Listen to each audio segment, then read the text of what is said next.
구약의 제사와 마찬가지로 신약의 예배는 하나님을 만나는 길입니다.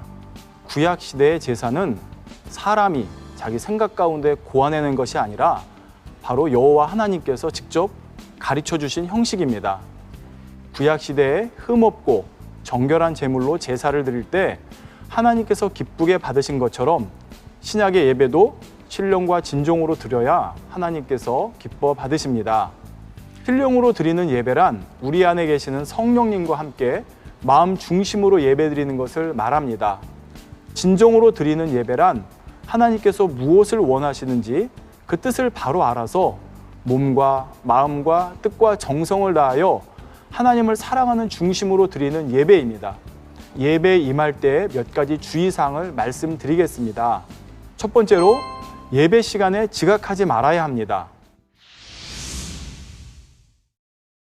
다음 두 번째로 예배 시간에 말씀 듣기에 전념해야 합니다. 설교자는 하나님께서 기름 부어 세운 주의 종이므로 구약시대의 제사장과 같습니다. 바로 그 예배 시간에 하나님을 대신하여 거룩한 단에서 말씀을 전하도록 세워주셨고 그 말씀을 통해 양떼를 천국으로 인도하는 역할을 하는 것입니다. 말씀에는 응답과 구원과 생명에 대한 내용이 담겨 있습니다.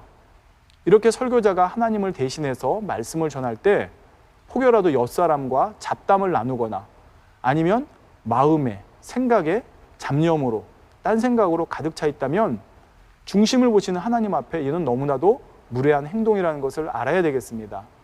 또한 예배 시간에 졸거나 잠을 자는 행위도 무례한 것입니다. 예를 들어 대통령, 아니 꼭 대통령이 아니라 할지라도 윗분이 어떤 회의를 주재할 때 그 자리에 참석한 사람이 그 앞에서 존다고 생각해 보십시오. 이는 대통령에게 또한 그 회의를 주관한 그 윗분에게 너무나 무례한 일이 아니겠습니까? 마찬가지로 하나님을 경배하는 예배 시간에 졸고 있다면 하나님 앞에도 또한 설교자와 내 주변에 있는 믿음의 형제들에게도 무례한 것임을 알아야 되겠습니다. 그런데 하나님께 무례한 예배를 드리지 않기 위해 하나 또 알아야 될 것이 있습니다. 마음이 상한 채로 예배하는 것도 합당치 않다는 것입니다. 즉 마음에 감사와 기쁨이 없이 어떤 형제에 대한 악을 품거나 근심에 빠져서 앉아있다면 그 예배를 중심으로 드릴 수가 없죠. 하나님께서 받으실 수가 없습니다. 그러므로 하늘 소망 가운데 주실 말씀을 기대하며 구원의 은혜와 사랑에 감사하는 마음으로 예배에 임해야 합니다. 그래서 중요한 것이 바로 예배에 오기 전에 사전 준비입니다. 그냥 아침에 일어나서 헐레벌떡 예배 시간에 맞춰오는 것이 아니라 아침에 일어나서부터 예배 시간에 오기 전까지 그 사이에 내가 어떠한 마음가짐을 가지고 있느냐, 또한 내 가족과 내 주변의 형제와 어떠한 관계를 유지하느냐가 되게 중요합니다. 만약에 감정을 품은 그런 상태로 가족들과요, 그런 마음으로 교회 와서 예배 드린다고 그러면 그 예배 시간이 편하지 않겠죠. 근데 내가 편하지 않을 뿐만 아니라 그런 마음을 가지고 오는 것은 하나님께서 기뻐 받으시지 않는다는 것입니다. 또 참고로 하나 말씀드릴 것은 하나님께 기도하는 사람을 흔들거나 말을 건네는 것도 무례한 행동입니다. 기도는 하나님과의 대화이죠. 동료가 윗사람과 대화하고 있을 때 옆에서 말을 건네서 방해하는 것은 안 되지 않습니까? 이런 것처럼 하나님과 대화하고 있는 사람을 방해하는 것은 이 또한 무례한 일이라는 것을 알아야 되겠습니다. 그래서 기도하고 있는 사람을 흔든다거나 친다거나 큰 소리로 불러서 하나님과 교통하는 기도를 방해해서는 안 되겠습니다. 자, 다음 세 번째로 술이나 담배를 하고 예배에 참석하는 일이 없어야 합니다. 이는 교회에 조금만 나오신 분이라면 당연히 아실 것입니다.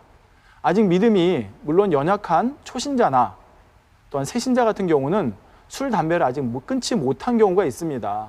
이런 경우에 대해서까지 하나님께서 죄 있다 하지는 않으십니다. 물론 그 사람이 신앙이 더 연륜을 더해지고 믿음 생활을 더 하다 보면 당연히 술, 담배도 끊어야겠죠. 그러나 혹여라도 세례를 받고 직분까지 받은 사람이 여전히 술, 담배를 한다면 이는 하나님 앞에 무례한 것입니다.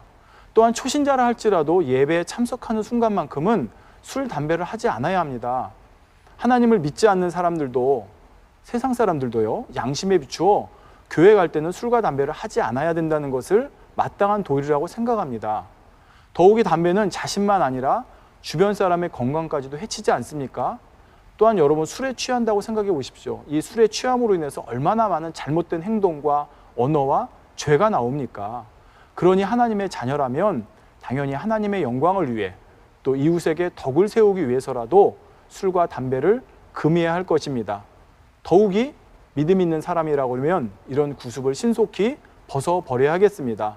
그리고 비록 초신자라 해도 아직 버리지 못했다 할지라도 버리기 위해 노력할 뿐만 아니라 하나님에 대한 참된 예의를 갖추기 위해서는 적어도 예배 시간만큼은, 또한 교회에 오는 그 시간만큼은 술과 담배를 하지 않아야 된다는 사실을 꼭 명심하시기 바랍니다.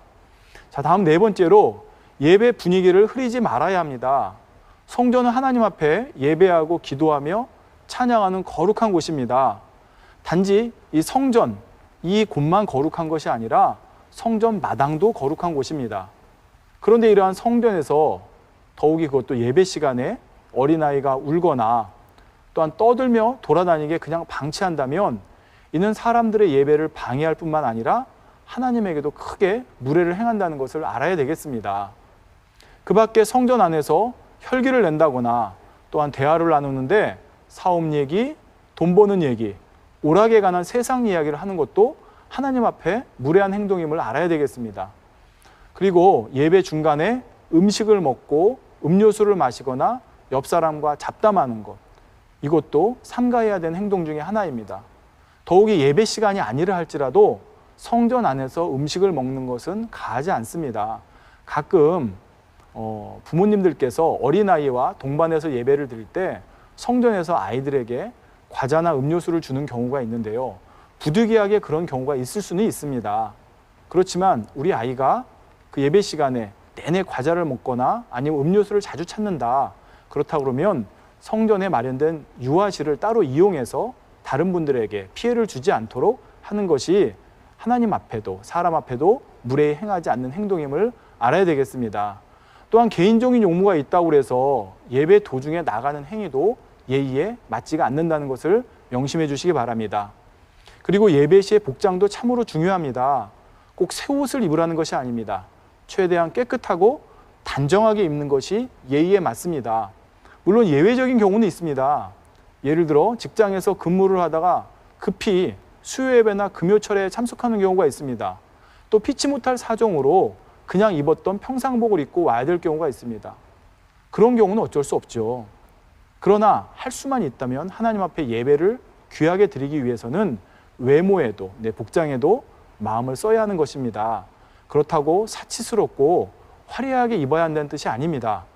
예배를 정성으로 준비하는 마음이라면 그 마음이 복장에도 드러날 것이라는 뜻이죠. 그러니 내가 가지고 있는 옷 중에서 가장 단정하게, 가장 깨끗하게 입고 예배에 나오면 되는 것입니다. 사랑하는 시청자 여러분, 이렇게 신령과 진정으로 예배를 드리는 사람은 단지 예배 시간에만 거룩하고 경건한 모습으로 은혜를 받는 것이 아닙니다. 앞서 설명드린 것처럼 그 삶 전체가 변화되며 매일매일의 삶이 예배와 같이 변화되어야 하죠. 하나님께서 우리의 삶 전체를 영적 예배의 향으로 받기 원하십니다. 예배 시간에만 거룩하라 하시는 것이 아니라 우리가 일상생활 중에도 어느 곳에 있든지 하나님 앞에 예배를 드리는 향으로 그리스도의 향기를 바라는 삶으로 살기를 원하시는 것입니다.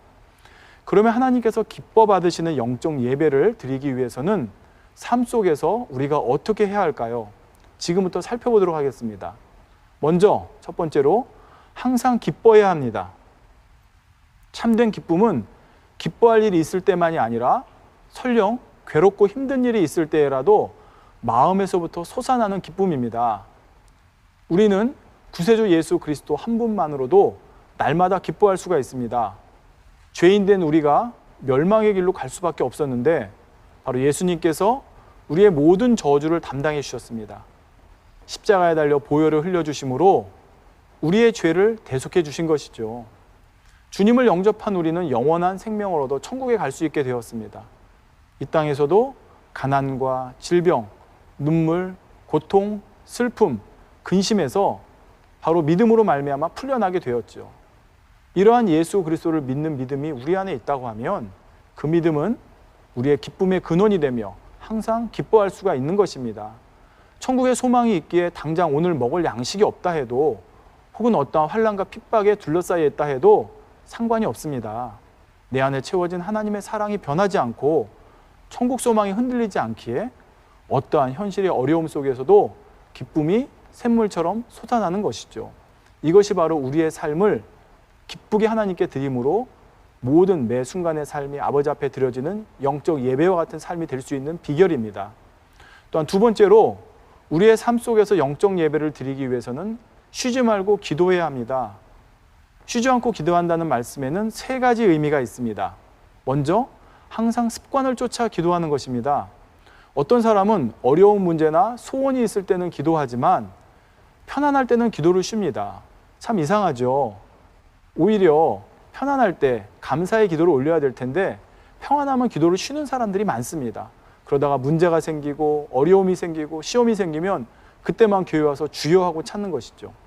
성령 충만할 때는 열심히 기도하지만 충만함이 떨어지면 기도를 쉬는 사람도 있죠. 그러나 하나님께서 기뻐하시는 영적 예배를 드리는 사람은 습관을 쫓아 날마다 쉬지 않고 부르짖어 기도하는 사람입니다. 예수님께서도 너무나 바쁘셨지만, 그래서 하나님의 일이 너무나 많으셨지만 항상 습관을 쫓아 기도하셨습니다. 다니엘도 하루에 3차례 규칙적으로 기도했고, 베드로를 비롯한 사도들도 기도 시간을 정해서 기도했던 것을 우리가 성경을 통해 알 수가 있습니다. 그러므로 우리도 항상 습관을 쫓아 기도의 양을 채움으로 성령의 기름이 고갈되지 않게 해야 합니다. 그래야 예배를 드릴 때도 하나님 말씀을 깨우칠 수 있고 말씀대로 살아간 능력을 받을 수가 있습니다. 여기서 하나 비유를 들어보겠습니다. 예를 들어 여러분이 가족끼리도 그렇습니다. 며칠 동안 대화하지 않다가 갑자기 한번 대화하려고 해보십시오. 아마 좀 어색하고 서먹서먹할 것입니다. 그런데 평상시 때 늘 대화하던 사람이라고 그러면 가족을 만났을 때 쉽게 그 서먹함이나 그 거리감이 좁혀지고 마음에 있는 대화를 할 수 있지 않겠습니까? 예배도 마찬가지입니다. 예배 시간에 와서 하나님의 말씀을 듣고 또한 내 마음을 담아 하나님께 향으로 올리는 시간입니다. 그런데 평상시 때 하나님과 교통하지 아니하고 기도하지 아니하고, 기도는 하나님과의 대화이지 않습니까? 하나님과 그렇게 기도를 하지 않아서 대화를 단절했다가 예배 시간에만 와서 하나님께 예배를 드리려고 한다고 생각해 보십시오. 뭔가 육적으로도 좀 서먹서먹하지 않겠습니까? 하물며 영적으로는 하나님과의 담이 생겨서, 성경에 기도를 쉬는 것도 죄라고 했습니다. 그 기도 쉼으로 인해서 담이 생겨서 예배 시간에, 또한 우리 삶 속에서도 마찬가지고 하나님과 밝히 교통하며 하나님께 드리는 영적인 예배와 같은 삶을 사는 것이 방해를 받는다는 사실입니다. 다음으로 쉬지 않고 기도한다는 것은 무시로 성령 안에서 기도하는 것입니다. 우리가 습관을 쫓아 기도하는 시간 외에도 때때로 성령께서 강권적으로 주관하실 때가 있습니다. 이럴 때 순종하여 기도함으로 어떤 어려움을 피하거나 불의의 사고에서 지킴받는 등 특별한 체험을 한 간증들을 종종 들어볼 수 있죠. 이렇게 항상 하나님과 교통하는 통로를 열어놓는 것이 쉬지 않고 기도한다는 말씀의 의미입니다. 여러분, 기도라고 하면 꼭 성전에 나와서 아니면 어떤 특정 장소를 정해놓고 무릎을 꿇고 기도하는 것, 물론 중요합니다. 그렇지만 무시로 기도한다는 것은 내가 차를 타고 갈 때도 아니면 길을 걸을 때도 어떤 장소에 있을 때도 마음에 주관하시면 하나님 앞에 드리는 기도, 이것이 바로 성령 안에서 무시로 깨어 기도하는 것입니다. 예전에 이런 간증을 들은 적이 있습니다. 어떤 분께서 차를 타고 가는데 성령께서 주관하셔서 그 안에서 기도를 하시게 되었답니다. 차를 운전을 하시면서요. 그런데 얼마 후에 앞에 가다 보니까 큰 사고가 나 있더랍니다. 그래서 그분이 그걸 보고 깨달은 거죠. 앞에 이런 사고가 있는데 그걸 피할 수 있도록 성령께서 내 마음을 주관하셔서 기도하게 하셨구나. 바로 이렇게 삶 속에서 성령께서 주관하실 때 무시로 깨어 기도하는 것, 참으로 중요하다는 것을 우리 하나님의 자녀들은 알아야 되겠습니다. 마지막으로 쉬지 않고 기도한다는 것은 주야로 하나님의 말씀을 묵상하는 것입니다. 이는 어디서나 누구와 무엇을 하든지 마음에 항상 진리가 살아 운동력 있게 역사해야 한다는 말입니다. 기도는 영의 호흡과 같습니다. 우리 사람이요 3, 4분만 호흡하지 않아도 뇌사 상태에 이른다고 합니다. 그런데 우리가 기도는 영의 호흡이라고 고백하지 않습니까? 그런데 기도를 하루 쉬고 이틀 쉬고, 그것은 우리가 영적으로 뇌사 상태에 빠지는 것과 같다는 것을 알아야 되겠습니다. 육의 호흡을 멈추면 숨이 막혀 죽는 것처럼 기도를 멈추면 영이 쇠약해지고 죽어갈 수 있다는 사실을 우리 하나님의 자녀들 꼭 알아야 되겠습니다. 시간을 정해 부르짖는 기도만이 아니라 말씀을 주야로 묵상하고 지켜나갈 때라야 쉬지 않고 기도하는 것이라 할 수가 있습니다. 이렇게 하나님의 말씀이 그 마음에 머물러 성령의 교통 속에 살아갈 때 범사에 형통하며 성령의 인도를 밝히 받을 수가 있는 것입니다. 또 성령으로 기도하는 사람은 자기만을 위해 기도하지 않습니다. 뜨거운 마음으로 하나님의 나라를 위해 기도하고, 즉 하나님의 섭리를 이루고 영혼 구원을 위해 기도하는 것입니다. 개인 기도보다 그러한 기도를 올릴 때 더 간절히 기도하게 되는 것을 보게 됩니다. 먼저 그의 나라와 그의 의를 구하라 말씀하신 대로 우리가 하나님의 나라를 위해 기도하면 하나님께서는 더 크게 축복해 주신다는 사실을 깨달으시기 바랍니다. 여기서 기도에 관해 한 가지 더 기억하실 점이 있습니다. 쉬지 않고 기도하고자 습관을 쫓아 한다 해도 항상 마음을 다하여 하나님께 기도하는 것이 참으로 중요하다는 사실입니다. 기도할 말을 억지로 짜내거나 또는 중언부언하거나 졸음과 잡념 속에 시간을 채운다면 그 기도가 하나님 앞에 향기로운 향이 될 수가 없죠. 진실한 고백으로 중심의 기도를 올리는 여러분이 되시기를 바라겠습니다. 예를 들어 사람 사례도 그렇습니다. 여러분이 누구와 대화를 할 때 설령 1시간을 대화한다 할지라도 상대가 마음을 열지 않고 진실하게 마음을 열어 대화하지 않는다 그러면 여러분이 1시간을 대화했지만 그 사람과 대화하는 것이 마음에 와지지가 않을 것이고 남는 것이 없을 것입니다. 설령 한두 마디 대화를 나눈다 할지라도 상대의 진심이 담겨 있다 그러면 그것이 마음에 감동을 주지 않습니까? 아버지 하나님께 기도도 마찬가지입니다. 내가 비록 상황상 짧은 시간을 기도한다 할지라도 마음의 중심을 다 진심으로 아버지 앞에 기도한다 그러면 아버지 하나님께서 그 기도를 기뻐 받으신다는 것입니다. 그렇다고 혹여 나는 중심을 담아 기도하니까 조금 기도해도 된다 이렇게 생각하시면 안 됩니다. 당연히 더 할 수만 있다면 많은 시간 기도해야 되지만 그렇게 기도를 들 때 더 중요한 것은 마음의 중심을 담아 진실하게 기도하는 것이 중요하다는 것을 지금 말씀드리는 것입니다. 다음 세 번째로 우리의 삶을 아버지 하나님 앞에 매 순간 영적인 예배로 드리기 위해서는 범사에 감사해야 합니다. 앞서 항상 기뻐해야 한다는 항목을 설명할 때도 우리가 구원받은 믿음이 있다면 기뻐할 수밖에 없다 했죠. 주 예수 그리스도를 믿는 믿음과 소망은 기쁨의 근원인 동시에 가장 큰 감사의 조건이 됩니다. 이 땅에서 우리가 어떤 삶을 살고 있다 해도 장차 영원한 천국을 누릴 수 있으니 이 얼마나 감사한 일입니까? 하루하루 일용할 양식과 건강을 주심도 그 밖의 모든 것이 다 감사의 조건입니다. 세상 사람들은 육의 눈으로 좋아 보이는 것을 얻을 때만 감사합니다. 그렇지만 우리 성도님들은 고난과 연단 속에서도 감사해야 합니다. 이것이 진정 바로 하나님을 믿는 믿음 있는 사람이기 때문입니다. 하나님께서는 우리의 모든 형편과 상황을 아시며 모든 기도를 들으십니다. 어떤 연단 속에서도 끝까지 하나님을 의지하면 하나님께서는 결국 그 연단을 통해 더욱 아름다운 모습으로 나올 수 있도록 인도해 가시죠. 로마서 8장 28절에 보면 우리가 알거니와 하나님을 사랑하는 자, 곧 그 뜻대로 부르심을 입은 자들에게는 모든 것이 합력하여 선을 이루느니라 하셨습니다. 그러므로 여러분이 처해 있는 상황, 환경, 조건만을 육으로 바라보고 슬퍼하고 낙심하고 입으로 감사를 내지 못하는 것이 아니라 오히려 그것을 통해서 나를 변화시킬 아버지 하나님의 그 기쁘신 마음과 뜻과 섭리를 깨달아 보시기 바랍니다.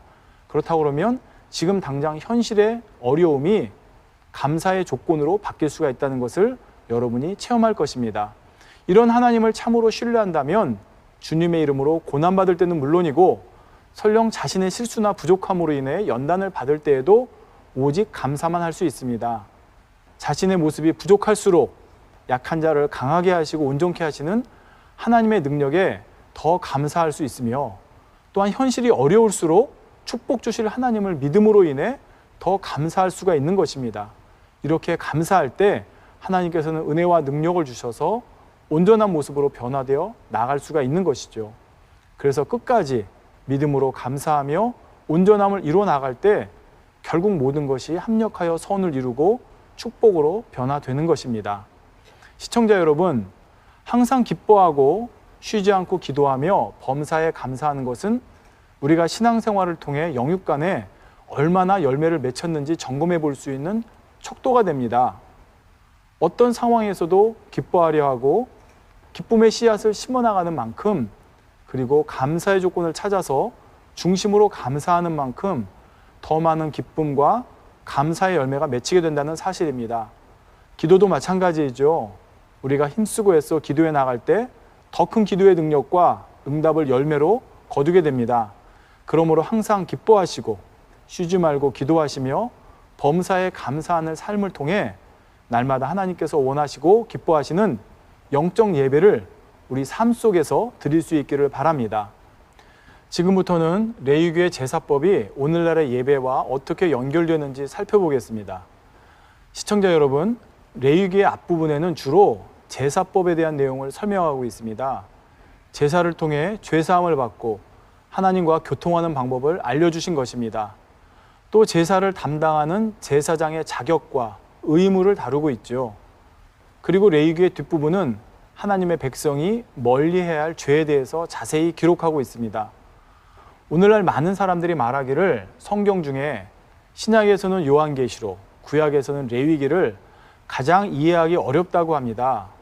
그래서 성경을 통독할 때도 그 부분을 건너뛰기도 하고 어떤 사람들은 레위기의 내용이 오늘날 우리와는 상관이 없으니까 몰라도 된다고 생각하죠. 하지만 우리와 상관없는 내용이라면 하나님께서 왜 성경에 기록하여 우리에게 주셨겠습니까? 신약뿐만 아니라 구약의 모든 말씀도 우리 신앙생활에 반드시 필요한 말씀이기에 하나님께서 성경에 기록하게 하신 것입니다. 마태복음 5장 17절에 예수님께서 말씀하시기를 내가 율법이나 선지자나 폐하러 온 줄로 생각하지 말라. 폐하러 온 것이 아니요 완전케 하려 함이로다 하신 대로 구약의 제사법 또한 신약에 와서 폐해진 것이 아닙니다. 오히려 완전케 되어야 하는 것입니다. 그렇다면 구약의 제사법이 오늘날 우리와 어떤 관계가 있을까요? 구약의 제사는 영적으로 오늘날의 예배라 했습니다.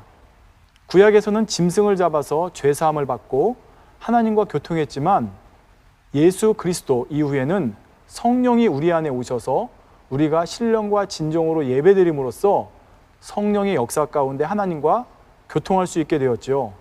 히브리서 10장 1절에 율법은 장차 오는 좋은 일의 그림자요 참 형상이 아니므로 해마다 늘 드리는 바 같은 제사로는 나오는 자들을 언제든지 온전케 할 수 없느니라 말씀합니다. 본체가 있으면 반드시 그림자가 있습니다. 오늘날 예수 그리스도를 통해 우리가 예배드릴 수 있게 된 것이 본체라면 구약에는 그림자인 제사를 통해 하나님과의 관계를 이어갔던 것입니다. 구약의 제사법과 그 의미를 밝히 알면 오늘날의 우리가 어떻게 예배하고 어떻게 하나님을 섬겨야 하는지 깨우칠 수가 있죠. 곧 우리가 예배를 통해 하나님을 만나고 체험하며 응답과 축복받는 비결이 제사법 안에 들어 있습니다. 하나님께 드리는 제사는 하나님께서 원하시는 규정대로 드려야 합니다. 사람이 자기 방법대로 드린다면 하나님께서 받지 않으시죠. 창세기 4장을 봐도 그러한 예가 잘 나옵니다. 창세기 4장에 가인과 아벨이 각각 하나님 앞에 제사를 드립니다. 그런데 하나님께서는 아벨의 제사는 받으시고 가인의 제사는 받지 않으셨죠. 이는 아벨이 하나님의 뜻을 따라 제사를 드린 반면 가인은 자기 보기에 좋은 방법대로 하나님께 제사를 드렸기 때문입니다. 오늘날 신약시대의 예배도 하나님께서 원하시는 방법대로 드려야 합니다. 사람의 생각대로 드리면 하나님과는 상관이 없죠. 예를 들어 오늘날 예배 형식을 파괴한다고 하면서 기존에 드리던 예배 형식과는 다르게 열린 예배, 이런 식의 예배를 드리는 곳들이 있습니다. 물론 그 예배 형식은 시대에 따라 또는 상황에 따라 조금씩 바뀔 수는 있습니다. 그러나 그 안에 담긴 영적인 의미는 변해서는 안 되고 하나님께서 반드시 예배 형식에 넣어야 된다고 알려주신 것은 빠지면 안 되죠. 그런데 어떤 사람들은 자기 생각 가운데 마치 예배를 사람과의 교제를 나누는 것처럼 드리는 경우가 있습니다. 예배는 사람과의 교제가 아닙니다. 하나님과의 교제이고 하나님과의 교통이며 하나님께 경배드리는 의식입니다. 따라서 하나님께서 명하여 주신 대로 드려야 되는 것이고 그 안에 하나님께서 담아주신 영적인 의미가 빠져서는 안 된다는 것입니다. 이렇게 드릴 때 우리가 응답받고 축복받을 수 있는 예배가 되는 것이죠. 이처럼 우리가 응답받고 축복받을 수 있는 예배, 하나님께서 원하시는 예배가 어떤 것인지가 그 실질적인 내용이 레위기의 제사법 가운데 담겨 있습니다. 이제 다음 시간부터는 이 레위기 제사법을 중심으로 해서 거기에 담긴 영적 의미들을 하나하나 풀어드리도록 하겠습니다. 아까 말씀드린 것처럼 많은 크리스찬들이 이 레위기 강해, 또 레위기에 나오는 제사법이 어렵다고 생각을 합니다.